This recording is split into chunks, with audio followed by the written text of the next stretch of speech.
story developing on Barrick's Gunkoto mine in Mali, right on the border of Senegal. We're going to have an update on that in just a second. Hello and welcome to the Northern Miner Podcast. My name is Adrian Pocobelli. We have a wonderful PDAC roundup show for you with the editorial team of the Northern Miner. On this week's show, we have Alisha Hiyate, Editor-in-Chief, Colin McClelland, Senior Staff Writer, Henry Lazenby, Western Editor, and Blair McBride, Copy Editor and Production Editor.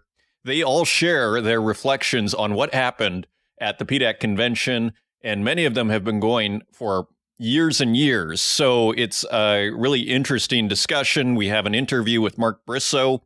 Colin McClelland talks about that. All sorts of government initiatives, as well as the challenges with junior mining financing and more. So a really interesting discussion to look forward to. So taking a look at the markets here, iron ore is a definite standout. We have a story from Bloomberg on the tumbling iron ore price. And of course, this is sometimes seen as a barometer for China's strength or just of demand for steel, which is the main use of iron ore in the global economy. As we've discussed in previous episodes, when President Joe Biden comes out and says, we're going to do an infrastructure plan, really what that means is steel, trains, ships, bridges, airports, right? Steel.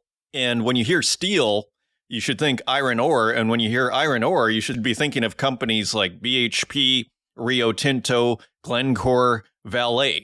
Just to connect all the dots here. So we're at $113 per metric ton. As the stock market and even gold and crypto and AI stocks go to the moon, everything green, a tiny little red light, we might say, with the iron ore price worth noting.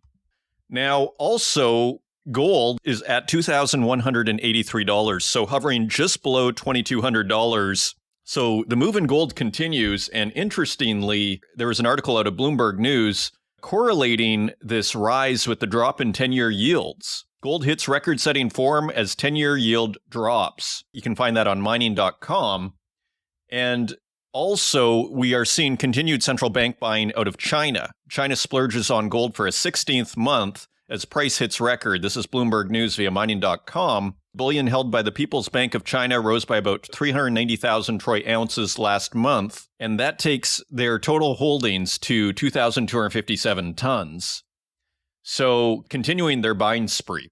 Now, taking a quick look at the gold stocks before we return to this really wild Barrick story, just looking at GDX, the Van Eck Gold Miners ETF, quite an interesting chart. If you open it up on Google Finance and look at the 5-year chart, what you seem to see is an upward trend line going back to 2020, with the bottom there in March 2020 at $19 on GDX. And then we see a higher low in September 2022 at $22. And then we saw a higher low just last month at $26.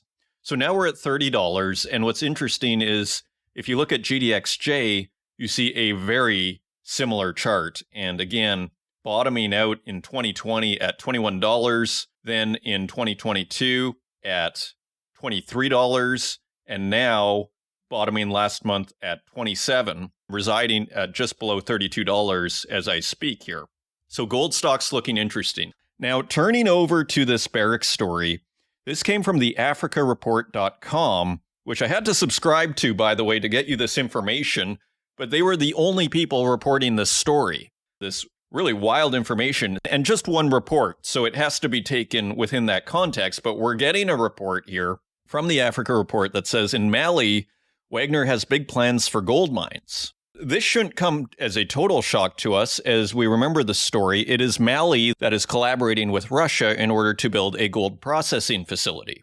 So perhaps not wild that Wagner, who has a reputation for being paid in gold, might be looking at certain artisanal mines, let's say, some of these smaller mines. But this is what the story says. In addition to operating a number of artisanal mines, the Russian group Wagner intends to kick things up a notch in Mali. It has set its sights on Gunkoto, the country's most productive mine, currently run by Canada's Barrick Gold. And just to give you a sense, we have a story from October 2023 on mining.com, Gunkoto to remain among world's top 10 gold producers, according to Bristow. And it produced between 510,000 and 560,000 ounces of gold last year. So more than 500,000 ounces of gold produced from this mine. And again, remember, Barrick is a 4 million ounce gold producer. So we're talking about an eighth of Barrick's gold production, a top 10 gold producer. So let's take a closer look at this story here. And it looks like they're getting this information from a Telegram channel close to Wagner. And apparently, of the 3 sites Wagner has identified, one is of particular interest, Loulo-Gounkoto, operated by Canadian corporation Barrick Gold. According to several Malian sources close to the matter, major negotiations aimed at removing Barrick Gold from the management of the Loulo and Gounkoto sites are underway in Bamako. Not in a brutal, direct manner, but more subtly over time against the backdrop of a vast reorganization of the mining sector. And then scrolling down a bit, a Malian source close to the discussion said, quote, "The authorities want to expropriate Barrick Gold, but without doing so too openly." After the sector audit report was submitted last August, the finance minister wrote to all the mining companies operating in Mali to renegotiate their operating contracts. But this is just window dressing. Their real target is Barrick, end quote. And finally here, under pressure from the government, the executives of the Canadian company claimed to be calm. Quote, "We have no concerns about our operating license at Loulo and Gounkoto. They are based on the 1991 mining code and not on the new one," end quote, says a local Barrick Gold manager. Quote, "The authorities can't do as they please and change a contract at their whim," end quote.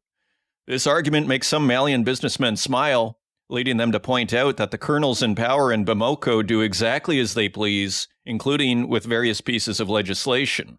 And finally, here in late January, Mark Bristow, the South African boss of Barrick Gold, was in Bamako, as he regularly is, to take stock of his activities in Mali. On the 25th of January, he met with Minister of Economy and Finance Aluseni Sanu. When contacted by our journalist about the negotiations surrounding Loulo-Gounkoto, the Canadian company's press office replied that it, quote, "does not comment on rumors," end quote. And that's a very important point. This is all speculation. This is one report. So we don't want to run away with that. But quite a report, isn't it?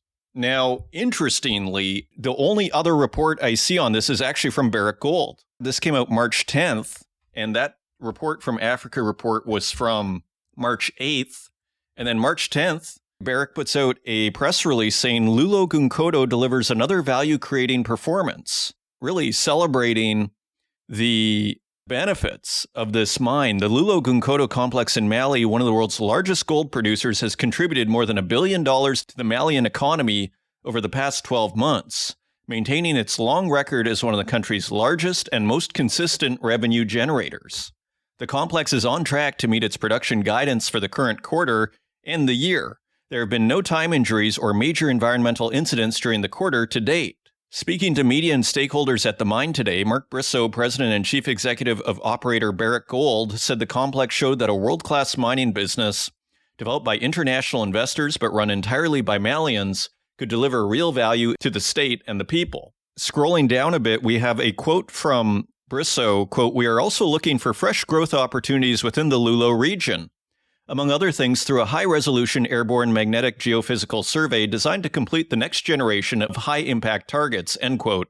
So one wonders if there's an underlying narrative here saying, look, if you kick us out of Mali, should this all be true? And again, this is one report, but should you kick us out of Mali, you may not get the benefits of these high-impact targets. Probably Wagner is not going to have the same expertise that we are. In other words, you're not going to get as much money, in other words. So just interesting stories here, an interesting report. I don't think we should run away with this story, but I think the fact that Barrick put out a press release really celebrating the benefits of the mine has to be considered here. So just a final part of this story, it's quite interesting where this mine is, which is right near the border with Senegal. And of course, we've been following the delay in the election in Senegal the last few weeks here. And just to give you an update on that, they have decided on a date. It is March 24th. And France 24 is reporting that the court confirmed the election would be held on March 24th, ending weeks of uncertainty. And then we got a story from mining.com, interestingly this week, that Senegal opposition coalition promises new currency and revamp of oil contracts.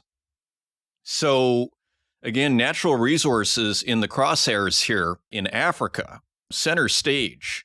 Now, just another story here going down to Zambia. Interestingly enough, this is where Barrick's Lumwana copper mine is, I believe their biggest copper-producing asset. And Zambia, of course, is to the southeast of the Democratic Republic of Congo, sharing the copper belt, as we've discussed in previous episodes. So, interesting story here from Reuters. Zambia's Chambishi copper smelter scales back capacity amid power cuts. And this seems to be coming from low water levels because their electricity is coming from hydropower, and low water levels due to a current drought, the worst in 2 decades, have curbed power generation, the managing director of state-owned power utility Zesco said. And they produce about 250,000 metric tons of copper per year, and is one of the biggest processing facilities in Africa's second largest copper producer. So it does make you wonder if Barrick gets their copper produced there. I just don't know, but it's an interesting question. And interestingly as well, if we just go to the southeast of Zambia, if we keep going, we hit Zimbabwe. And there was a pretty interesting story here, headline out of the New York Times. Zimbabwe, after expelling U.S. officials, accuses them of promoting regime change. And we have a response from the State Department. And it says here that Zimbabwe officials abruptly detained and deported U.S. aid officials and contractors who are conducting an assessment of the development and government context in Zimbabwe. Members of the assessment team were subject to aggressive handling, prolonged interrogation and intimidation, unsafe and forced nighttime transportation, overnight detention and confinement, and forced removal from the country. As we have made clear in the strongest possible terms to the government of Zimbabwe, these actions against a team of development professionals legally admitted to Zimbabwe to support the government of Zimbabwe's express commitment to democratic reforms are egregious, unjustified, and unacceptable. So, interesting development there. And I looked on ChatGPT very quickly what Zimbabwe's main natural resources are. Interestingly, some of the world's largest reserves of platinum, gold, diamonds, and it is one of the world's top producers of chromium ore, as well as coal and lithium. So very rich in natural resources, but mostly platinum, interestingly. And just a couple of more stories here. CNBC had this very interesting piece that came out on Monday. U.S. curbs on China to rise as, quote, decoupling is really in full force. And this was interesting because it related to our discussion of build your dreams and this concern by the EU and the U.S. of China basically flooding the market with electric vehicles. We're getting a bit of confirmation on that. Scrolling halfway down the article, China is being perceived as a threat to the U.S. auto industry as U.S. vehicle exports decline, and companies such as General Motors cut international operations. China could flood the U.S. electric vehicle market with its offerings, Energy Secretary Jennifer Granholm warned last week. Quote, "We are very concerned about China bigfooting our industry in the U.S., end quote. And I suppose bigfooting is the U.S. government's term for what I call the playbook here, which is flooding the market, put everybody out of business, and take it over. Again, we see it with solar panels. You know, there's a story I didn't even have time to get into here. We're seeing it with cobalt companies. We've seen it with nickel through Indonesia. Finally, on the CNBC story, the White House last month said the U.S. was investigating whether Chinese vehicle imports pose national security risks, as they could collect sensitive data about U.S. citizens and infrastructure and send it to China. Final couple of stories here on green metals ESG pricing, which again seems to be this massive issue that is coming around the pike, so to speak. It seems to be the way that the West is going to try and counteract Indonesian nickel and to try and protect its own metal production through this green pricing, again, this ESG metal. And we have a story here from Reuters. LME partner Metals Hub plans for green nickel price. And this is Reuters via mining.com. Interestingly, the London Metal Exchange does not plan to launch a separate green nickel contract because the market is not large enough, but said its partner was developing an index price that will reflect demand for low carbon nickel. So really, dipping their toes in the water, we might say. Quote, market participants have expressed concern that there remains significant market debate as to how to define green, the LME said in a statement. Quote, further, that an LME contract representing a narrower subsegment of the market would not attract sufficient stocks and trading volumes to be viable. So it wouldn't be big enough to be viable. Nevertheless, they are going to do some experimenting with partner Metals Hub. And finally, another interesting headline because you can start to see the narrative being formed here. Indonesia understates methane emissions from mining, report says. This is Bloomberg via mining.com. And here it says methane emissions from Indonesia's expanding coal mining sector are significantly underreported, jeopardizing the nation's international climate commitments, according to new analysis from energy think tank Ember. The world's third biggest coal miner after China and India undercounts methane emissions from production of the fuel by 6 to 7 times, according to Ember. And of course, the way that Indonesia refines its nickel is using energy from coal. So you can start to put the pieces of the puzzle together here. So that is your extended introduction here. We have a wonderful show today. We have Dundee Precious Metals on the CEO Spotlight and a wonderful panel on the world's biggest mining conference. If you want to find us online, you can find us at northernminer.com. You can find us on Twitter at Northern Miner and on Instagram at The Northern Miner and on Facebook, LinkedIn, and YouTube, where we also host these podcasts and wherever podcasts are available, including SoundCloud, Spotify, and Apple Podcasts. And with that, let's turn to the news. And turning to the website, an interesting development on the cobalt mines in the Democratic Republic of Congo. We have a story here from Reuters via mining.com. U.S. court sides with Apple, Tesla, and other tech companies over child labor in Africa. So this is quite interesting to see this development. A federal appeals court on Tuesday refused to hold 5 major technology companies liable over their alleged support for the use of child labor in cobalt mining operations in the Democratic Republic of Congo. In a 3-0 decision, the U.S. Court of Appeals for the District of Columbia ruled in favor of Google parent Alphabet, Apple, Dell Technologies, Microsoft, and Tesla, rejecting an appeal by former child miners and their representatives. The plaintiffs accused the 5 companies of joining suppliers in a quote-unquote forced labor venture by purchasing cobalt, which is used to make lithium-ion batteries that are widely used in electronics. Nearly 2/3 of the world's cobalt comes from the DRC. According to the complaint, the companies deliberately obscured their dependence on child labor, including many children pressured into work by hunger and extreme poverty, to ensure their growing need for the metal would be met. The appeals court said buying cobalt in the global supply chain did not amount to quote-unquote participation in a venture, unquote, under a federal law protecting children and other victims of human trafficking and forced labor. And here, the circuit judge Naomi Rao said, quote, without more specific allegations, the question is whether the tech companies purchasing an unspecified amount of cobalt from a supply chain originating in DRC mines plausibly demonstrates, quote-unquote, participation in a venture with anyone engaged in forced labor in that supply chain. We hold that it does not. So it all hinging really on this idea of participation. How much did these tech companies actually, quote-unquote, participate? Interesting question, and so interesting development there. Continuing on, Australia and Vietnam upgrade relations to begin talks on critical minerals. This is Reuters via mining.com. Australian Prime Minister Anthony Albanese said on Thursday the country was raising ties with Vietnam to the level of comprehensive strategic partnership with an annual dialogue on minerals amid a push to diversify supply chains away from China. Now, this comes on the heels, I believe it was last week, where Australia and Canada were making a similar strategic partnership. Again, one thinks of the MSP, the Mineral Security Partnership, the initiative that is led by the State Department. And we have a quote from Albanese, quote, elevating our ties to a comprehensive strategic partnership today places Australia and Vietnam among each other's significant partners, he said in a news conference in Canberra. And we have a quote from the official Vietnam news agency that reported, quote, mutual political trust between the two countries has been elevated, reaching the highest ever level, end quote. The partnership will support expanded cooperation on a range of issues, including climate, environment, and energy, defense and security, and economic engagement and education, a joint statement by the two countries said. Continuing on, Alcoa to buy Australian partner Alumina in $2.2 billion all-stock deal.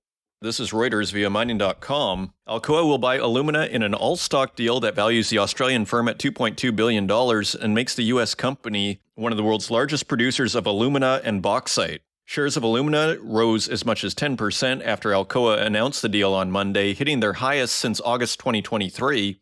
Alcoa shares gained 2.1%, to $30.50 a piece. Alcoa's push for acquiring its joint venture partner can be seen as a gamble for metals, which will be an important part of the transition to cleaner sources of energy. Buying alumina gives Alcoa full control of their joint venture, which is one of the world's largest producers of the semi-processed form of aluminum. Aluminum is used to produce renewable infrastructure and electric vehicles.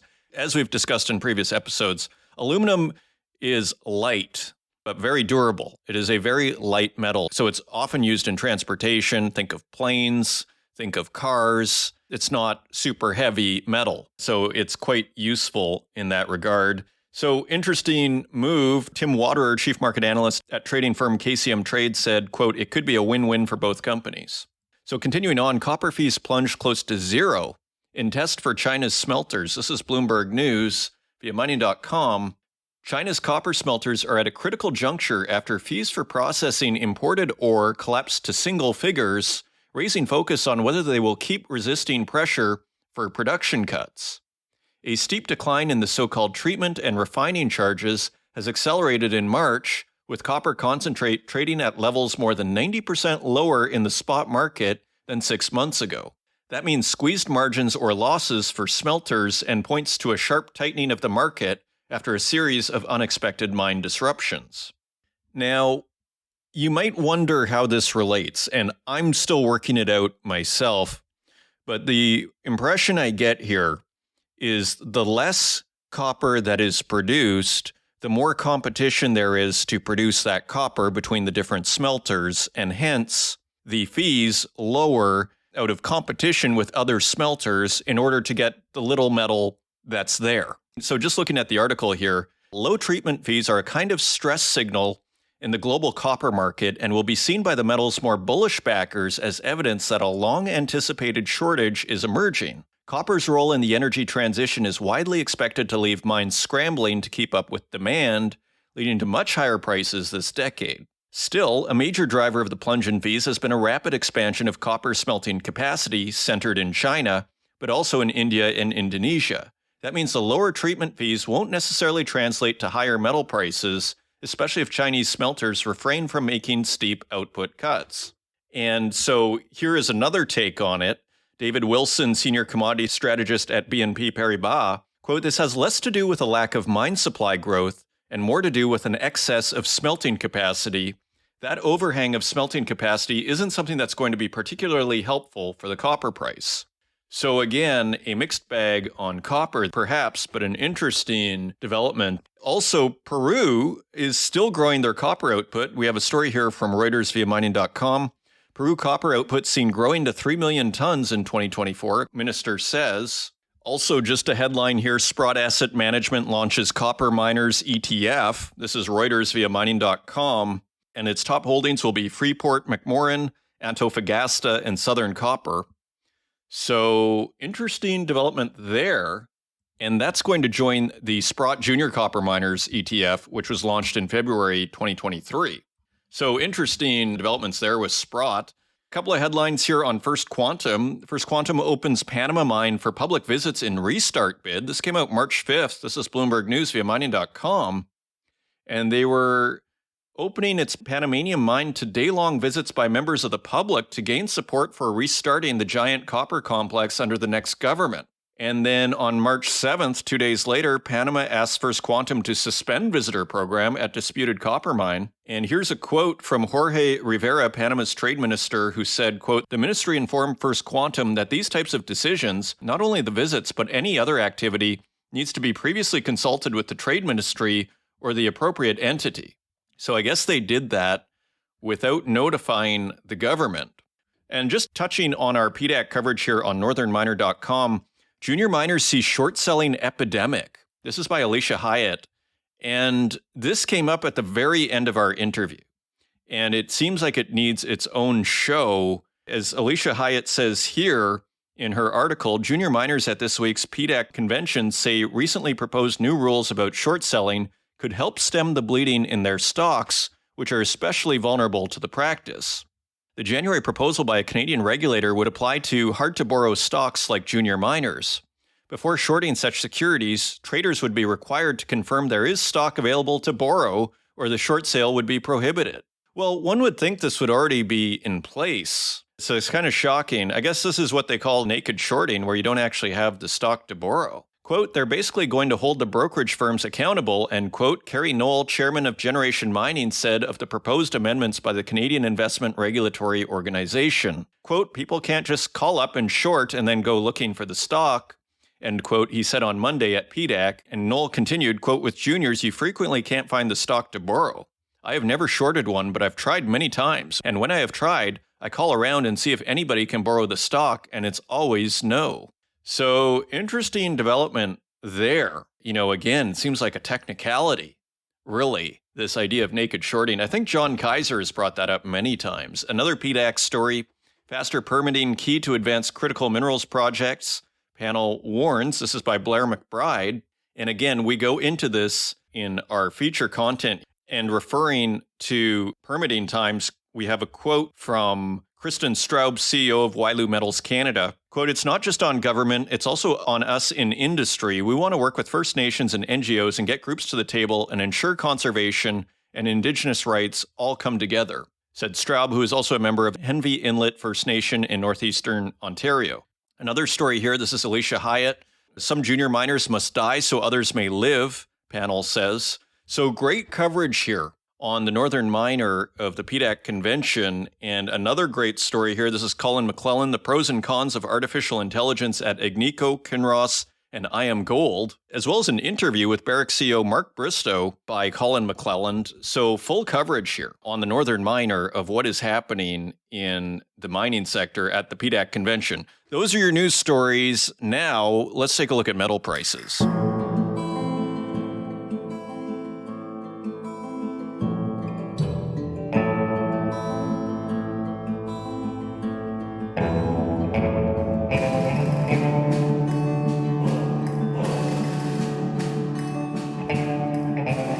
Turning to metal prices, let's take a quick look at the bond market for context.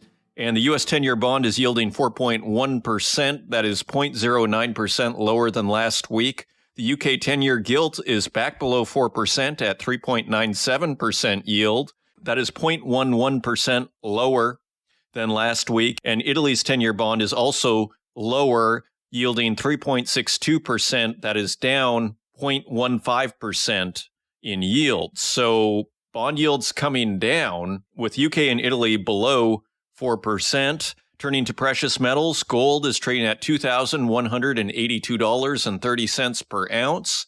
That is $58 higher than last week. Silver is still below $25 at $24.66 per ounce.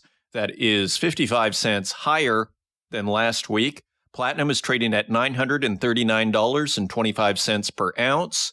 That is $42 higher than last week. And palladium is trading at $1,029.80 per ounce. That is $71 higher than last week and back above $1,000 on palladium. So starting to separate a little bit from platinum again. Turning to our industrial metals, copper is trading at $3.92 per pound. That is 7 cents higher than last week. Iron ore is at $113 even per metric ton. That is $3.94 lower than last week. Aluminum is trading at $1.02 per pound. That is a penny higher than last week. Lead is also higher at 95 cents per pound. That is 3 cents higher than last week. Nickel is back above $8 at $8.08 per pound. That is 17 cents higher than last week. Tin is at $12.53 per pound. That is 51 cents higher than last week. Cobalt is unchanged at $12.95 per pound. Lithium is higher at $15.11 per kilogram. That is 4 cents higher than last week. Uranium is at $93.50 per pound. That is $1.50 lower than last week. And zinc is higher at $1.16 per pound. That is 5 cents higher than last week. Zooming out, we are seeing a decline in the U.S. dollar, which is letting all markets really just rip, including crypto, metals, and stocks. So other than uranium, we're seeing the markets move as a unity here, suggesting that the greater macro factor of the U.S. dollar falling is at work here. So metals benefiting. And those are your metal prices.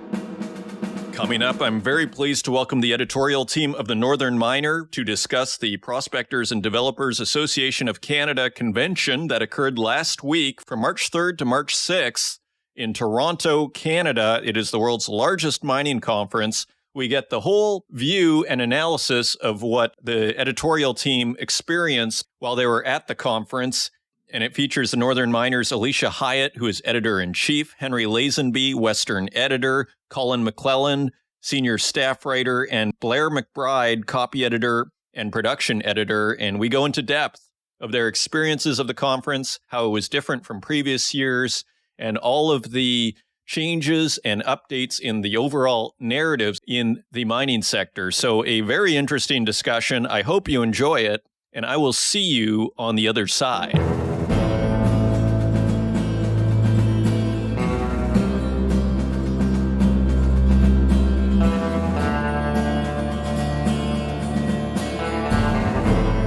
Joining us today, I'm very pleased to welcome the entire editorial team of the Northern Miner to discuss the Prospectors and Developers Association of Canada conference that occurred last week, the largest mining conference in the world. We have Alisha Hiyate, editor-in-chief of the Northern Miner, Henry Lazenby, Western editor of the Northern Miner, Colin McClelland, senior staff writer at the Northern Miner, and Blair McBride, copy editor and production editor at the Northern Miner. So we have four esteemed individuals here. Let's start just going one by one with people's thoughts and reflections on PDAC, which occurred last week. And Alisha, let's start with you. How was the conference for you? Yeah, thank you so much, Adrian, for having us today. So I would say sentiment was actually pretty good in terms of traffic. There were almost 30,000 people that attended this year. So that's pretty much back to pre-pandemic numbers and better, in fact, than 2019 when it was around 25,000. So there were a lot of government representatives there. Now that governments around the world have realized the importance of metals and mining. And there was a lot of optimism about the medium and long-term fundamentals, but there was also a lot of tension underneath the optimism. So our March issue of the Northern Miner was pretty dominated by bad news, including closures and layoffs at nickel, lithium, and PGM mines. There's a lot of uncertainty in mining and geopolitics. One of the most jam-packed sessions I attended was a panel organized by Resource Capital Funds, a private equity fund based in Denver. And the title of the session was, "Where Will the Money Come From?" So that's pretty telling that that was so packed. The investor base in mining has really shrunk. So it's a big concern, especially at the junior level. But even given that, I was looking around the investors exchange, and nickel and lithium companies, for example, the juniors, they had pretty good traffic at their booths. So I think the sentiment is that the prices have bottomed and we're going up from here. You know, that is a very interesting thing. We're also seeing it in the news stories, which is this idea that despite the battery metals, like lithium, dropping dramatically, nevertheless, you're still seeing governments interested in lithium. And so, I can imagine what you were seeing there. You've been working at the Northern Miner longer than I have, Alisha, and I've been there since 2012. I think you were there a few years more. In a sense, big picture, was it probably one of the most optimistic conferences you went to? I mean, gold was breaking a record. Like you mentioned that the sentiment was better, but you've probably been to every PDAC conference, in the last 15 years, I'm assuming. How would you gauge it against that? Maybe you were starting around.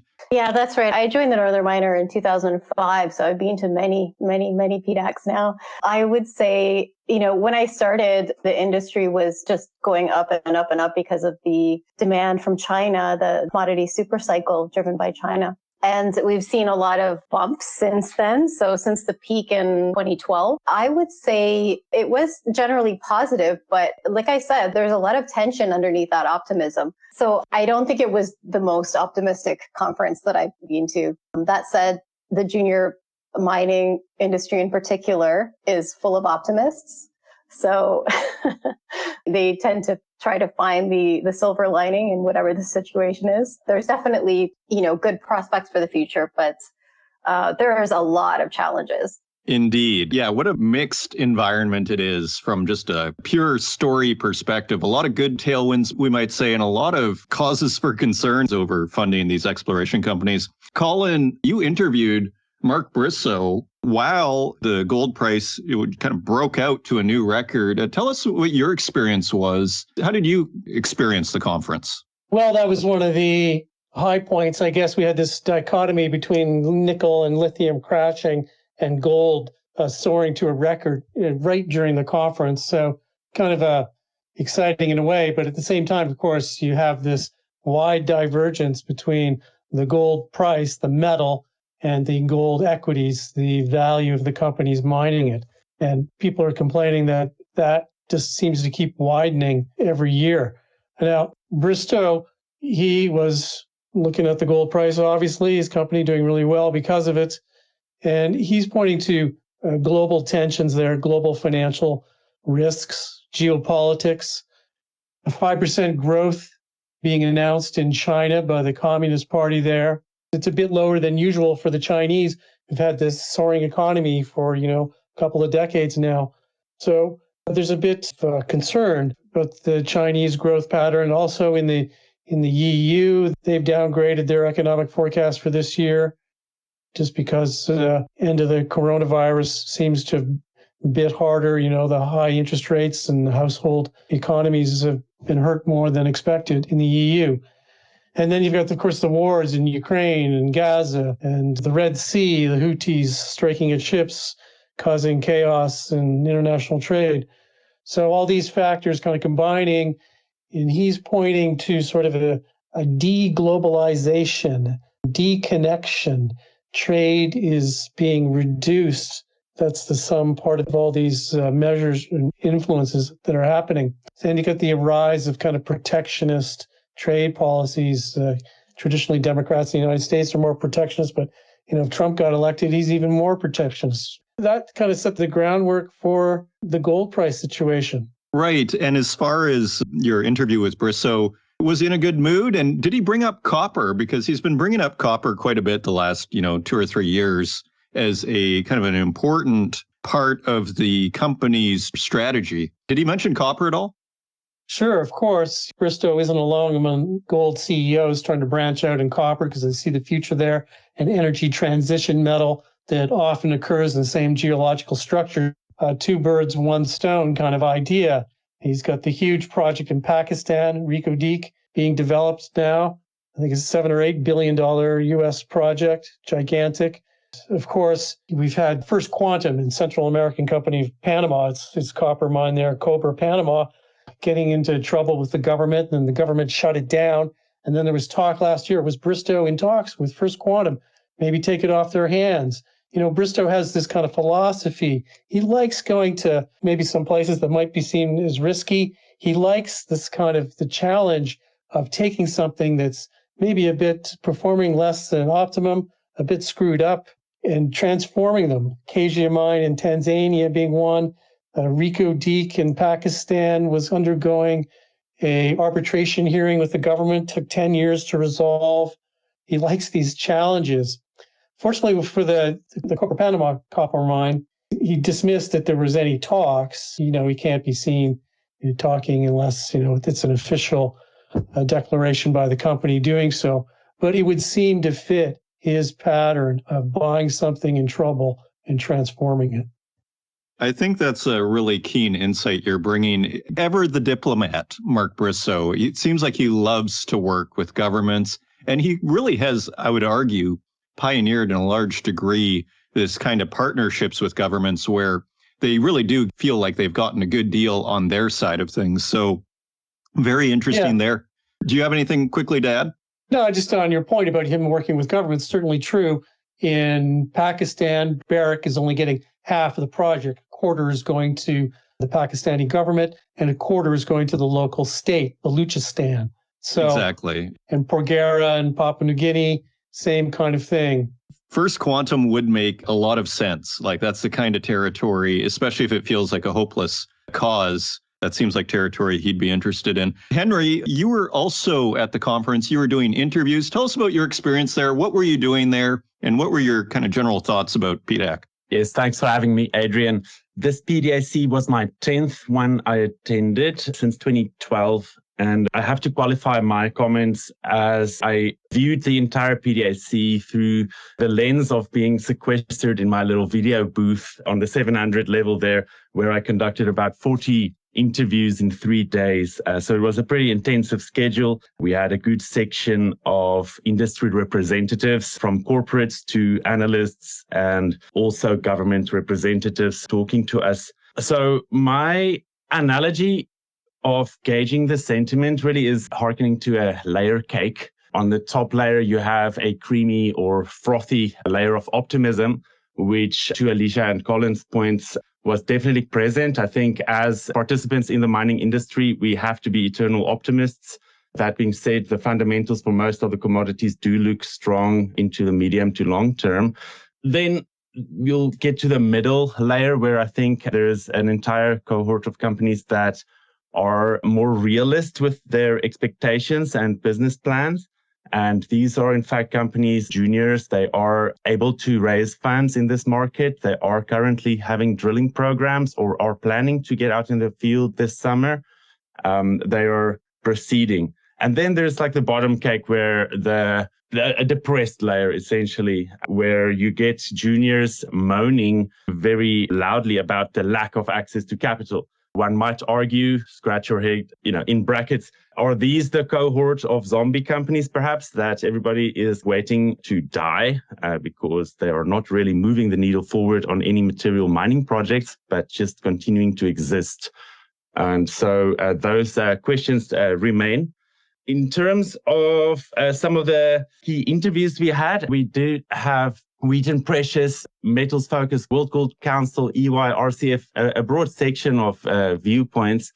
And what we're seeing is a bifurcation. Like, for instance, the nickel miners in Australia are really struggling at the moment. Everybody's talking about curtailing productions from the majors to mid-tier producers.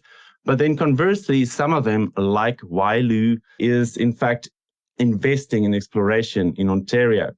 And the CEO there, Mr. Straub, says that it's a good business decision to go counter-cyclical, invest in your future production right now in a down market. The crux of the matter is they are investing for sustainable mining, able to withstand many peaks and valleys of cycles. And it's not just for the current market that they are mining. I think that's an enduring theme, perhaps, that could work for many of the other miners that are struggling in the base metal sector that are currently grappling with low prices. That being said, the fundamentals remain strong and the companies with money are making progress. One last point, perhaps, when it comes to the companies saying they do not have access to capital, there are, of course, the royalties and streamers sitting in the wings. They are biding their time. They are flush with cash. And they're ready to write deals for companies with good projects. Wheaton Precious CEO Randy Smallwood made the comment that while they have completed 8 deals in the past 12 months, he is optimistic about the future for deal making this year, but he did lament that the quality of projects they like to invest in, Wheaton's snack bracket, which is pretty large in general compared to its peers, he mentioned the quality of projects available has diminished. And so he does not expect perhaps to have as many numerous announcements this year, but certainly some deals are being worked on at the moment. Very interesting. So I feel like the world, to overgeneralize, is getting hip to this idea, this Rick Rule idea, be a contrarian or be a victim. I feel like we're starting to see a bit more of that mentality, to your point, on Wailu Metals deciding to move forward here.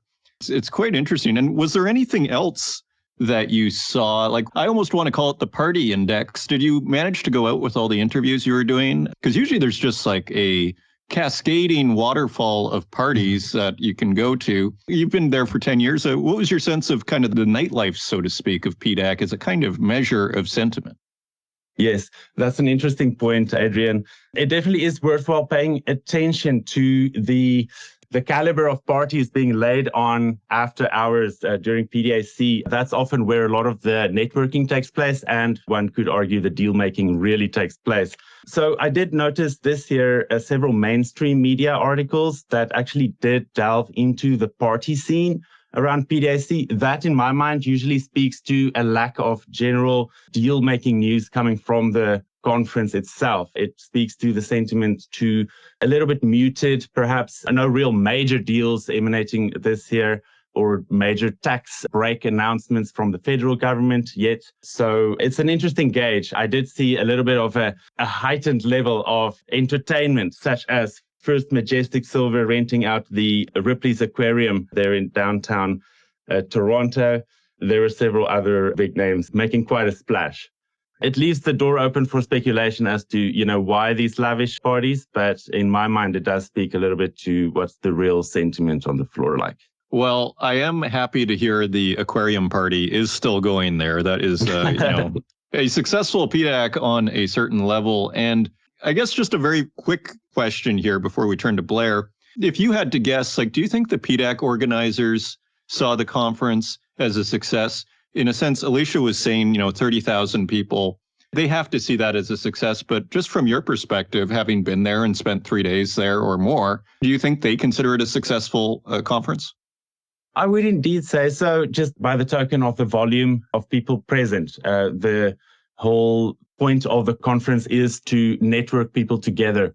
And so that has been accomplished for sure. In terms of deal making, I don't think that's potentially the true measure of a successful PDAC. It's certainly the where potential for that exists. But the crux is just we want people to look each other in the eye, put faces to names, and to make those concrete connections that will carry businesses forward.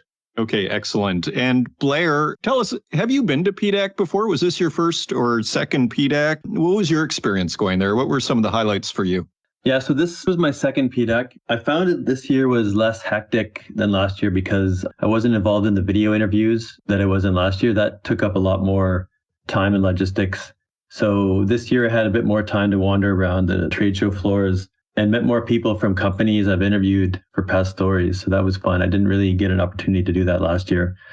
In terms of sentiment, most of the talks that I went to, there was a lot of emphasis on the importance of Indigenous inclusion and engagement in projects. Lots of talk on the importance of diversifying supply chains. For example, I was at this seminar organized by the Estonia Natural Resources Ministry, where they talked about the importance of domestic supplies of critical minerals outside the influence, especially of Russia, just because they're neighbors and they're obviously very nervous with the invasion of Ukraine. Yeah, very interesting. And do you feel like you learned a lot in this conference? In a sense, what's interesting about what I've heard from everybody so far is, in a weird way, I'd say a kind of status quo narrative. I'm not hearing, almost to Henry's point about the focus on the parties because of almost a lack of a headline from the conference. Is that the sense you get? Did you learn a lot at the conference? Yeah, there's almost too much to learn. There's so many different talks and sessions. They're all really interesting. Not all of them necessarily lead to a story, but it broadens your knowledge of geology and the mining world and how it intersects with finance and with geopolitics. So yeah, there's always tons to learn for sure. Okay, excellent. And you were at a talk on the Ring of Fire, right? And you brought up Indigenous communities and that being a major theme at the conference. Why don't you speak about that a little bit? Was that related to the Ring of Fire discussion or was that a separate issue? So the Ring of Fire session, it was organized by this group that's pushing the construction of the Northern Link Road. So there's no roads up in that part of Northern Ontario yet. All the communities there fly in only.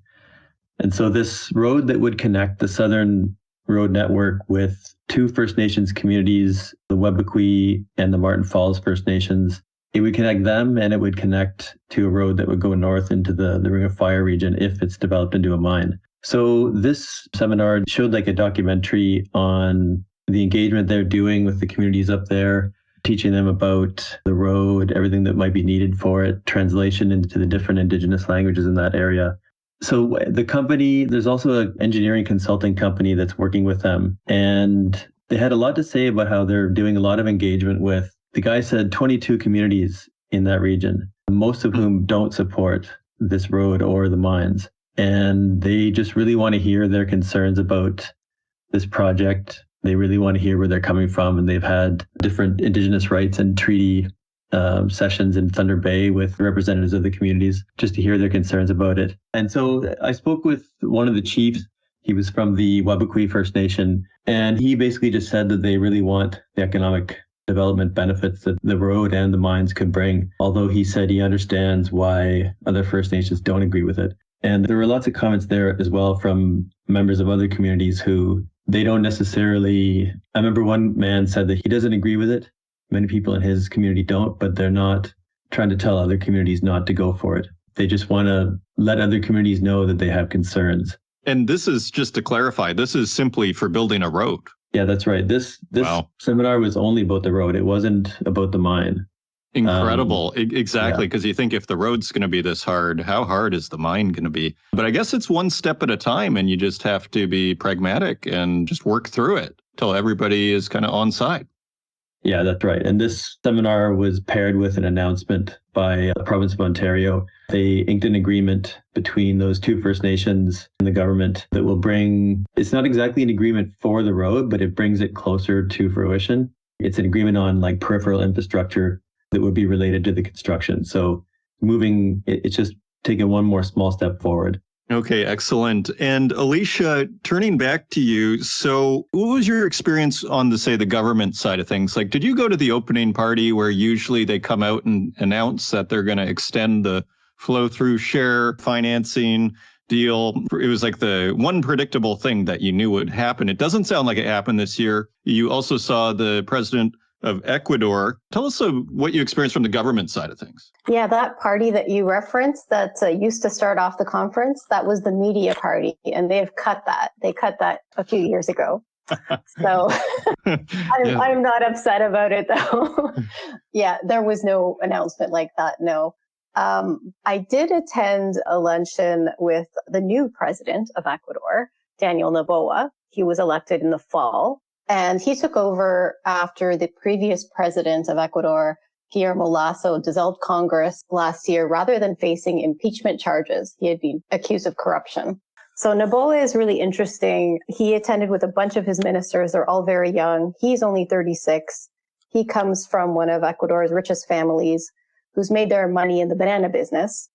He does not speak like a polished politician. He's fluent in English. He was educated in the US. And he was a big snowboarder in the past, so he's a fan of Canada for that reason. But he's very blunt about the challenges that the country is facing. His first priorities coming in have been fighting corruption in the country and fighting crime. So there's been a huge increase in violent crime since the pandemic began in Ecuador, linked to the drug trade. And earlier this year, he declared a state of emergency in the country when a couple of things happened. So there was an armed gang that stormed a TV station during a live broadcast. And there were riots at prisons that ended up with prison guards being killed. So he's trying to get things under control. He's had some initial success, but he was very blunt in describing the country as being in chaos when he took over. He has a very high approval rating at the moment, something like 85%, because obviously, people in the country don't want to live in chaos and violence. And he definitely wants Canadian miners to continue investing in Ecuador. Canada is the biggest investor in the country, and it's because of mining. Lundin Gold's Fruta del Norte, which is a very rich, high-grade gold mine, is one of only 2 big modern mines in the country.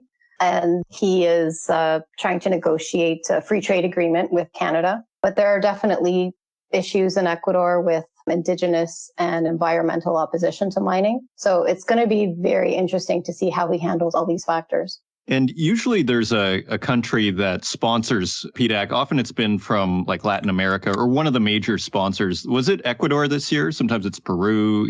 Was there a country like that this year that sponsored? I'm not sure. Many countries had a presence. So Ecuador, Bolivia, Argentina, many South American countries in particular. But I don't know if there was one lead kind of sponsoring country. Yeah, no kind of explicit everywhere you see a banner sort of thing. And as far as, I don't know if you heard of this, we're hearing about the State Department doing these meetings with the Mineral Security Partnership. Was that visible at all, or was that just a press release behind the scenes? And if you didn't read about it, you never would have known about it. Yeah, no, it wasn't very visible, no.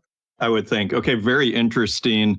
And Henry, back to you. Is there anything on the government side or just in general of what we discussed here that you would add to the conversation to, fill in the gaps here? Is there anything that you think we haven't discussed? No, I agree with everything that my colleagues have said thus far. Given the limited view I do have during PDAC, one of the additional things I could add perhaps is just the fact that we are seeing a lot of Australian companies continuing to invest in North America.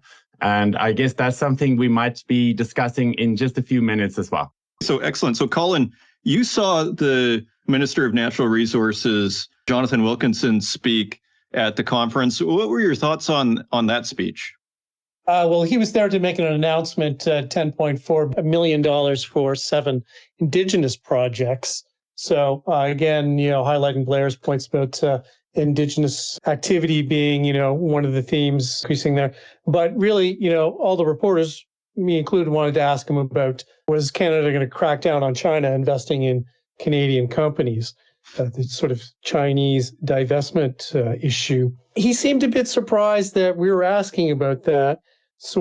I think he was expecting that because there'd been an announcement, it was over a year ago, about 3 companies that had lithium projects were, asked to divest their Canadian holdings, although those projects were outside of Canada. So anyway, there's been some recent deals, and that's why I think we were interested. We've seen what Yintai spending $368 million to buy Osino Resources, and Zijin Mining $130 million investment in Solaris Resources.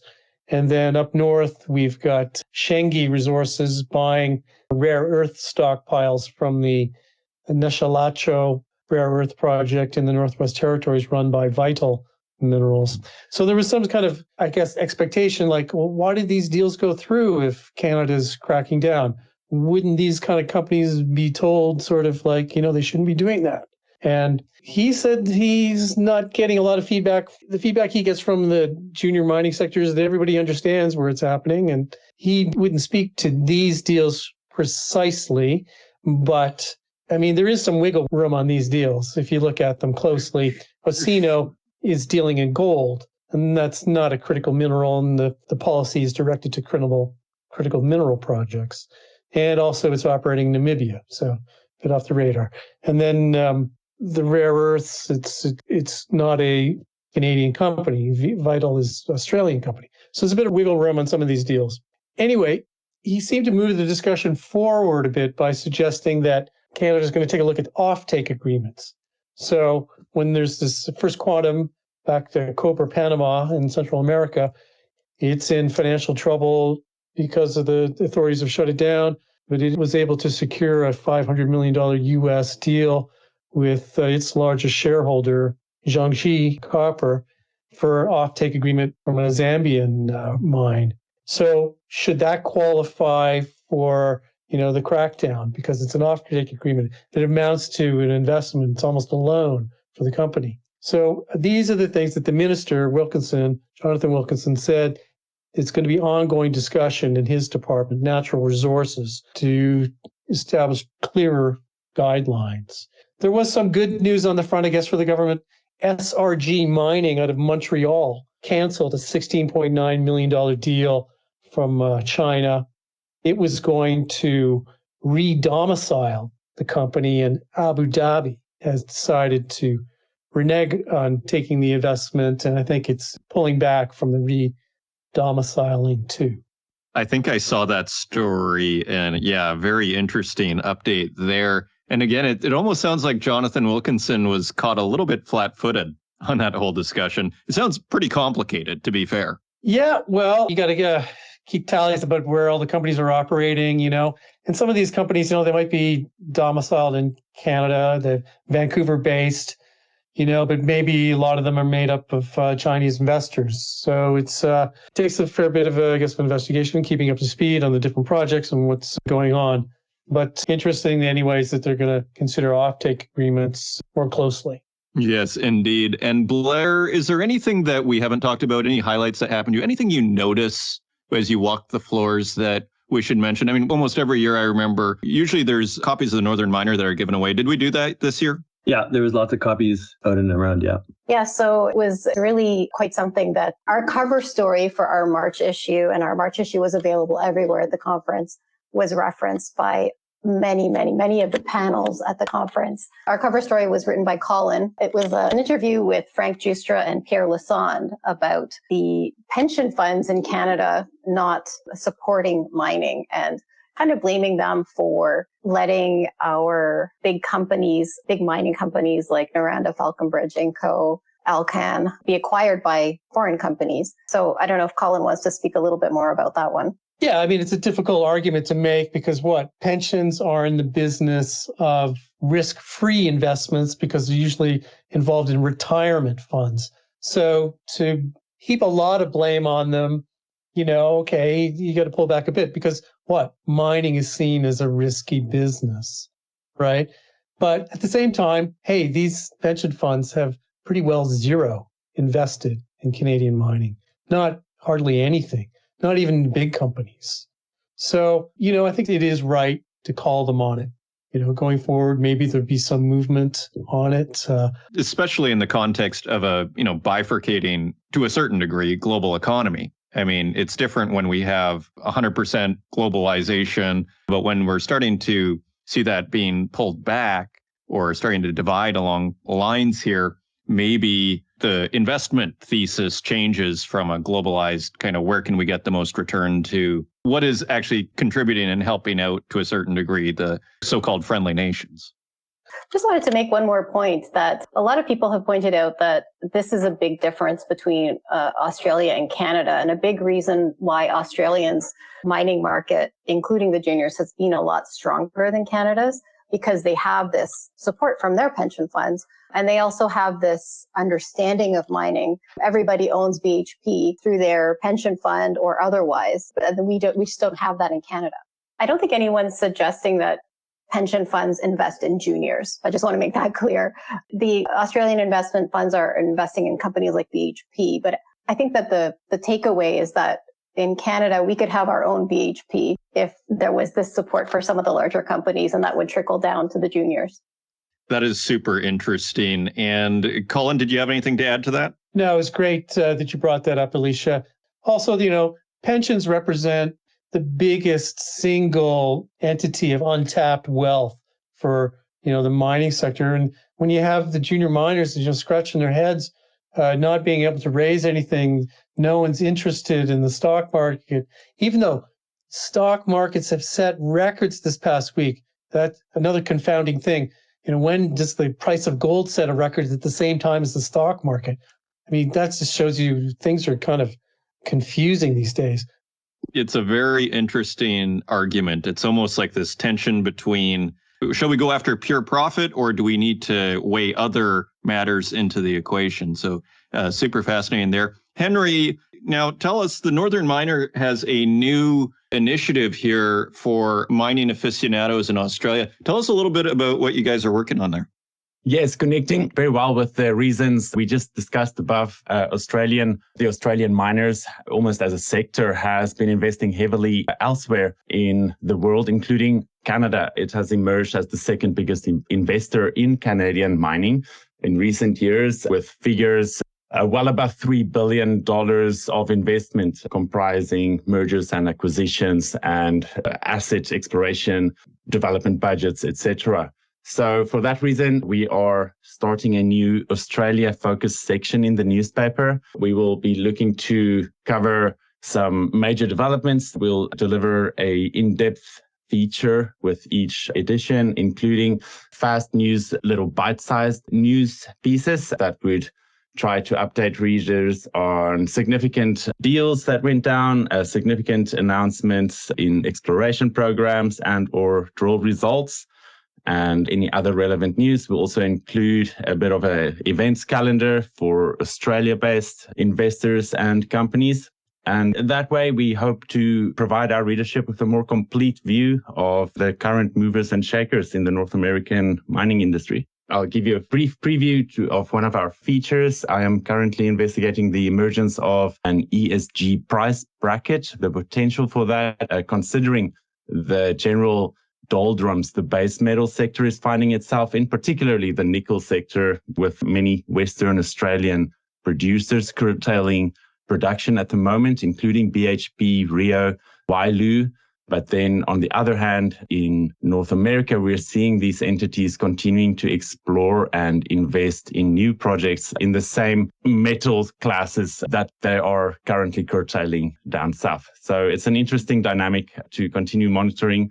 And I've got a wide section of industry participants, analysts, and corporates that I've interviewed during PDAC for this piece. So I'm looking forward to putting it out there. Well, excellent. Yeah, I mean, that is a white hot issue, this whole idea of ESG pricing. I think it was the Wailu Metals. I think maybe the CEO or the owner was coming out and saying, you know, we need a ESG price for metals. A very, you know, interesting, tricky topic, right? Because if it's more expensive to buy ESG metals, there's a lot of ripple effects, so to speak. Yes, it's a very interesting and very complex subject. The more I'm digging, the more I need to dig. So some of the emerging opinions that I'm dealing with is diverse. Some people are arguing, for instance, Mark Selby from RNC argues we are indeed already seeing premium prices emerging for products sold in Asia, whereas other people are saying we're not there yet. In fact, Douglas Silver was saying, he's a noted industry analyst, he was saying he is noting a sustained pushback from major miners against ESG benchmarking, saying that it's potentially not always worth their while, it's not worth the added layers of complexity, and it's not worth the added cost for them, since they are saying it doesn't translate to premium pricing for their products at this stage yet. If you recall, Robert Friedland, about 2 or 3 years ago, first started mentioning the potential for the emergence of a premium price bracket for general metals with the advent of blockchain and provenance tracing of perhaps diamonds, you know, drawing a little bit on the lessons learned in that industry. So a lot of moving parts to this, and there's generally no consensus about whether we will indeed see premium prices emerge or not at this stage.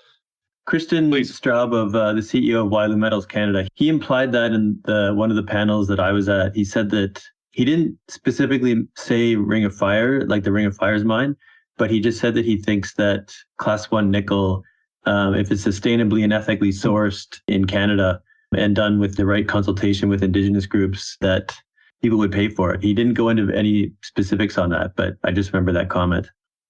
Okay, excellent. Does anybody have any quick final thoughts? I think some of these nickel producers have more important things to worry about at home, and that is, besides the ESG premium pricing, is short selling.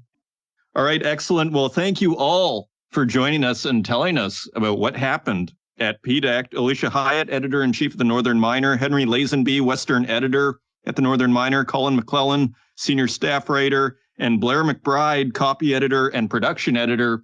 Thank you all for joining us on this week's Northern Miner podcast. Thanks for having us.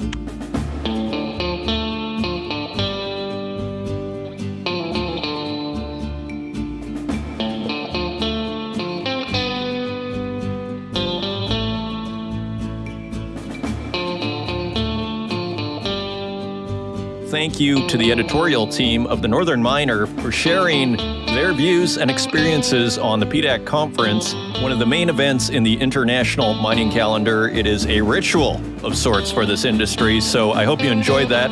We have a fantastic guest lined up next week, which I will keep under wraps. Until then, if you want to help out the podcast, please leave us a review in the Apple Podcast directory, share it with your friends, and until next week, take care.